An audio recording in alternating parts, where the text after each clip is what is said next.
पाकिस्तानी कौम सो रही, इनको चूना लगाना आसान है, और जब सिराजुल हक बताते हैं कि इस कौम को चूना लगाया जा रहा है तो ये बताना बड़ा मुश्किल हो जाता है, हमें उल्लू बनाया जाता है। नई नई इस्तिलाहें। नवाज शरीफ साहब, आप 2018 में दोबारा आए, जो IPP के साथ जुल्म किया, LNG कतर के साथ मुआहिदा किया, मुआहिदा करते हुए ये बाद में ख्याल आया कि वो जब LNG आएगी तो कराची में टर्मिनल भी बनेगा। कराची के एक पार्टी के साथ टर्मिनल बनाने का मुआहिदा हुआ, अखबारात में खबरें आई, ये कहा गया 3 अरब के साथ ये टर्मिनल बनेगा। एक हफ्ते बाद कहा गया नहीं, 3 अरब नहीं, 13 अरब के साथ ये टर्मिनल बनेगा। 2 दिन के बाद खबरें आई कि 13 अरब नहीं, 130 मिलियन डॉलर के साथ फॉरेन इन्वेस्टमेंट आएगी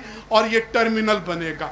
130 मिलियन डॉलर मान लिया, तुमने ठेके दे दिए, लेकिन उसमें क्या किया? उसमें ये कहा टर्मिनल इस्तेमाल करें या ना करें, हम इस कंपनी को $3,25,000 $3,25,000 रोजाना देंगे, रोजाना दे रहे हैं, 15 साल तक देंगे।